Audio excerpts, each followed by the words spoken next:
I suddenly woke up and glanced at the clock. It was midnight. For some reason, my heart was racing, and I felt a strange sense that something wasn't right. I turned to look at my husband, who was sound asleep beside me, and then sat up in bed.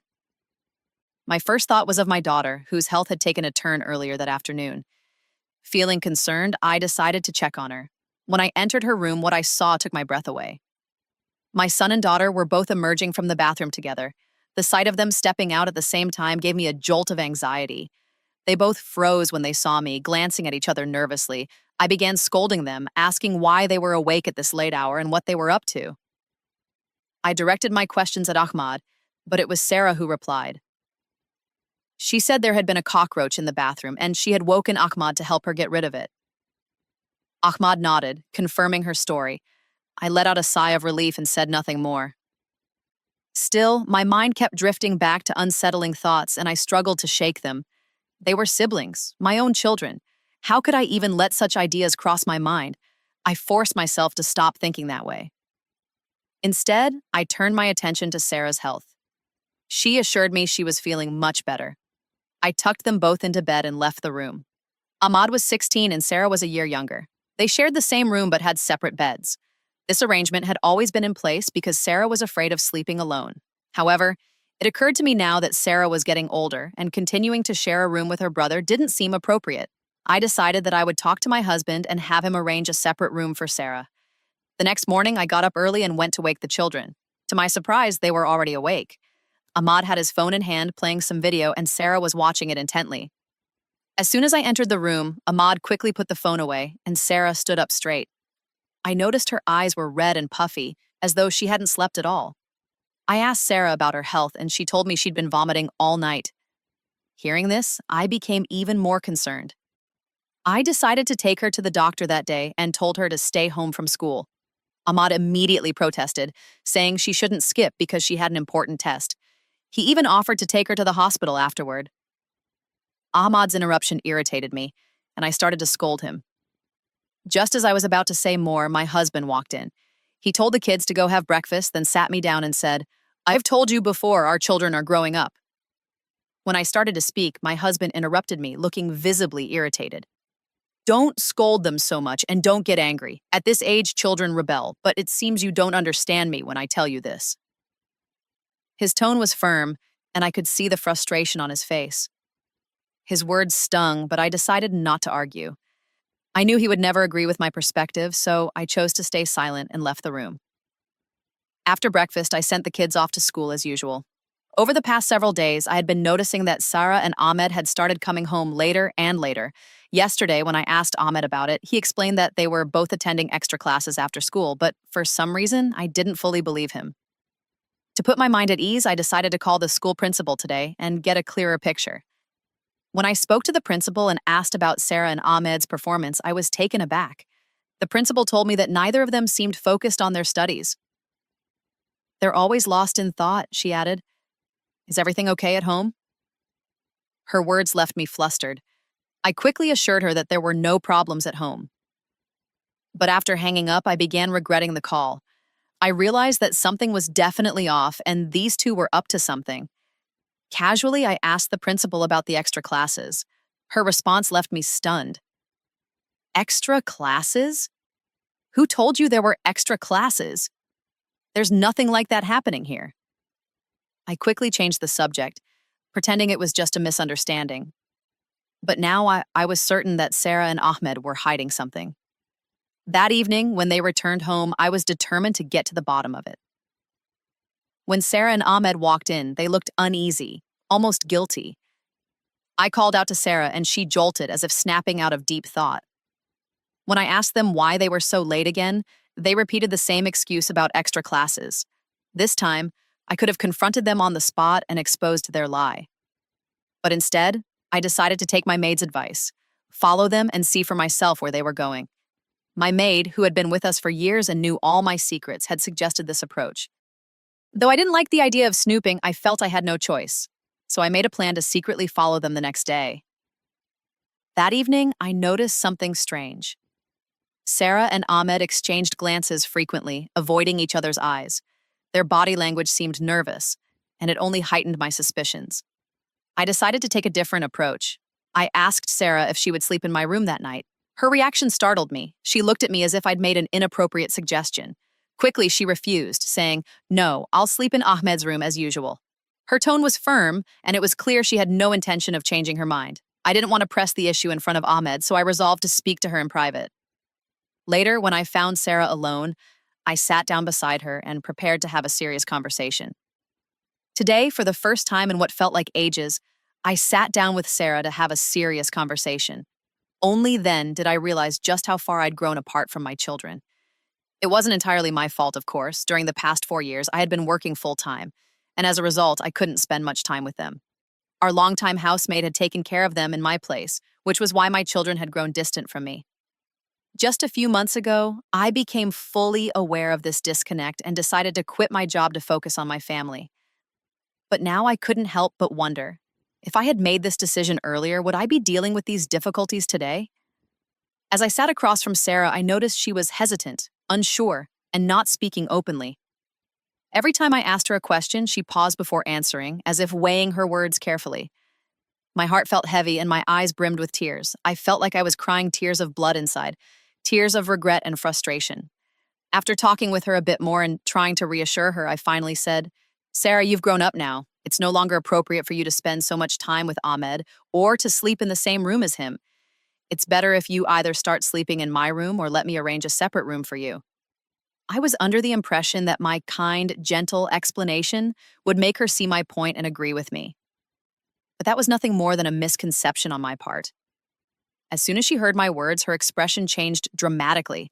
Her face turned red and her eyes filled with anger. She looked at me in a way that sent a chill down my spine. There was something in her eyes, something that made my heart pound with unease. Unable to meet her gaze, I looked away. Sarah's voice, when she finally spoke, was defiant. "I won't move into a separate room," she declared, "and if you try to force me, I'll tell Dad everything." With that, she turned on her heel and walked away, leaving me stunned and holding my head in my hands. I felt utterly lost. What should I do? That evening, when my husband came home, I told him everything that had happened. But instead of understanding my concerns, he turned the tables on me. He scolded me and said, "Why do you have to interfere? If everything is fine, just leave it alone." "But you don't understand," I tried to explain. "You don't see what I'm seeing." "I understand exactly what you're trying to say," he shot back. "But I'm telling you, stop overthinking. And if you were so concerned about them, you shouldn't have distanced yourself in the first place." With that, he returned to his newspaper, clearly indicating that he had no intention of continuing the conversation. I was left pacing the room, deeply unsettled. As I passed by the living room, I caught sight of Sarah out of the corner of my eye. She was walking quickly towards the stairs, glancing around as if making sure no one was watching. Her face was flushed, and she seemed unusually happy. Seeing this, I froze in my tracks. My bedroom door was ajar, and I watched through the opening as she disappeared upstairs. Curiosity and concern got the better of me. I followed her, making sure to move quietly. It was rare for anyone to go up to the roof. Most of the time, it was a quiet, unused space. The roof had a single storeroom where old items were kept, and the maid only cleaned it about once a month. In winter, someone might occasionally take a chair up there to bask in the sun, but even that was infrequent. I usually had to tell Sarah to go up there if anything needed doing. So why was she going up there on her own today? When I reached the roof, I was startled to see Sarah unlocking the storeroom door. I couldn't help but wonder how she had gotten a key. This wasn't the key that we usually kept in the drawer downstairs. It was something entirely different. My heart sank as I realized that there was much more going on here than I had suspected. Sarah's sudden possession of a cell phone raised questions I couldn't answer. Who had given it to her? How long had she had it? As I stood there trying to process it all, I saw her quickly dial a number before stepping into the room. Her hurried actions triggered a sinking feeling, and my mind immediately jumped to Ahmed. Could he be involved? The thought alone was troubling, and the answer came soon enough. Shortly after, I heard someone climbing the stairs. I quickly moved out of sight, crouching by the side of the stairs, trying to stay hidden and see what would happen next. Ahmed appeared, holding a small bag, his hands trembling slightly as he glanced around nervously. I strained my eyes to figure out what was inside the bag, but no matter how hard I tried, I couldn't make it out. Ahmed stopped suddenly as if unsure whether to move forward. He stood still, took out his phone, and began typing something. Before I could gather my thoughts, my own phone started ringing loudly. The sound made both of us jump. I quickly silenced it, but it was too late. Ahmed had noticed. His eyes met mine, and he froze. He asked, his voice a mix of surprise and irritation, "What are you doing up here?" Trying to stay calm, I replied, "The signal's bad downstairs, so I came up to make a call, but what are you doing here and what's in your hand?" As I spoke, I watched his face closely. I could see the flicker of panic in his expression as he quickly hid the bag behind him. "Nothing," he said, but his tone betrayed him. I could sense that something wasn't right. Hearing our voices, Sarah emerged from the storeroom, her face pale. She looked startled to see both of us there. Before I could press them further, Ahmed bolted down the stairs, leaving just me and Sarah. Her eyes were red and she seemed anxious. Her hands fidgeted constantly as if she were trying to hold something in. I stepped closer, gently placing my hand on her cheek, but she slapped my hand away, her anger flaring up instantly. "What kind of behavior is this?" I snapped, my own temper flaring. "Do you even realize what you just did?" But my frustration seemed to have no effect on her. She stood there, defiant and unbothered. I could sense the rebellion in her eyes, and it sent a chill down my spine. When I reached for her arm to try and reason with her, she yanked it away with such force that I stumbled slightly. Then she turned and walked off without another word. I stayed behind, burying my face in my hands. My mind raced with questions. What had I done wrong? Why were my children acting this way? I decided that the very next day, I would take Sarah to see a doctor. There was no way her recent behavior was normal. Something was wrong, and I needed to figure out what. But that determination only made her more resistant, more unreachable. The same was true of Ahmed. The two of them seemed to be in their own world, one I had no access to. I felt completely shut out. That night, I tried to talk to my mother, hoping for some guidance, but her response was dismissive. "It's just their age," she said. "Kids get moody at this stage. You're worrying over nothing." My husband, on the other hand, was even less helpful. He had started avoiding me altogether, as if the distance between us wasn't bad enough. I felt utterly alone, trapped in a home that no longer felt like my own. That day marked the breaking point. I felt as though my world was unraveling, one thread at a time. I had no one to confide in, no one who understood. I had a family, yet I was completely alone. I left home early that morning to meet a friend, leaving my two children at home since they didn't have school that day. I asked the maid to keep an eye on them, and she assured me that she would watch over them closely. When I returned around noon, the house was eerily quiet. Suddenly, I heard laughter and splashing sounds. Following the noise, I found Ahmed and Sarah throwing water at each other. Sarah's clothes were wet and clinging, making her appearance completely inappropriate, especially in front of her teenage brother. They didn't realize I was watching, so they continued their playful antics. I was taken aback by their behavior. These weren't the kind of actions that siblings their age should be engaged in. My anger boiled over. "What's going on here?" I shouted. "Are you two out of your minds?" My voice startled them both. Sarah quickly dropped the hose and darted back into her room. Ahmed looked like he was about to do the same, but I stopped him. "What are you doing?" I demanded. "Do you not realize that you're too old for this kind of behavior?" "Yes, you're siblings, but there are boundaries that must be maintained. Why are you so determined to cross them?" Ahmed stood with his head lowered, silently listening to my scolding. After a while, he quietly left the room. I thought perhaps my words had gotten through to him, but I was wrong. Later that evening, I saw them together again, still acting strangely, giving each other looks that I couldn't quite understand. I felt increasingly uneasy. I couldn't figure out what had come over them. Eventually, I decided enough was enough. I forced them to move into separate rooms. My husband wasn't pleased about my decision. He made quite a fuss, but I stood firm. I was seeing things that he clearly wasn't. I could no longer ignore my instincts.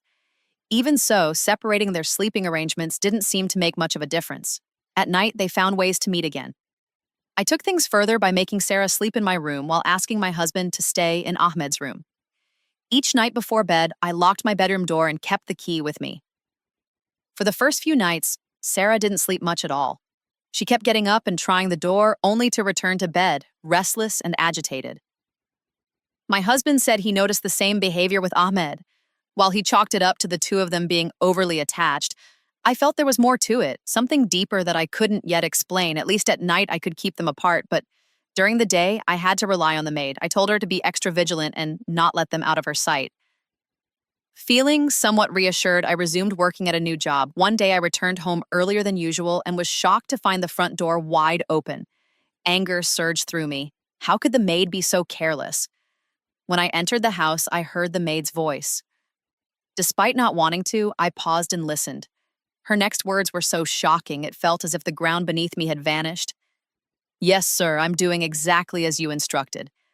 I've created the perception of inappropriate relations between the siblings, just as you wanted. I'm sure the devil will be pleased with this." That was the moment I realized another horrifying truth. This maid wasn't just any ordinary person. She was a witch practicing black magic. In her attempts to please her so-called master, she had been ruining my children's lives. In fact, she had already succeeded to some extent by using spells and deliberately corrupting their minds. When she noticed me standing there, the maid looked utterly stunned. Before she could say anything, I shoved her into a room and locked the door. I then rushed to my children's rooms, but what I found there shook me to my core.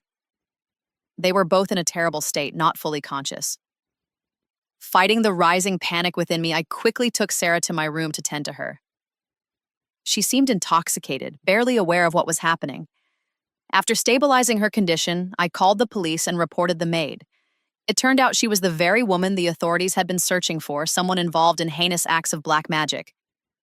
With the maid gone, I decided to take full responsibility for my children's care. It was a long, arduous journey to bring them back to a normal life. The challenges were immense, but in the end, I succeeded. These servants of the devil, driven by their sinister agendas, prey on innocent minds, spreading immorality and chaos. They take delight in violating the sanctity of sacred relationships, relationships that are meant to remain pure and untouchable. I've read before that when unholy influences tamper with bonds that can never be sanctified by marriage, it brings immense satisfaction to the forces of evil. May Allah protect us from such people. Amen.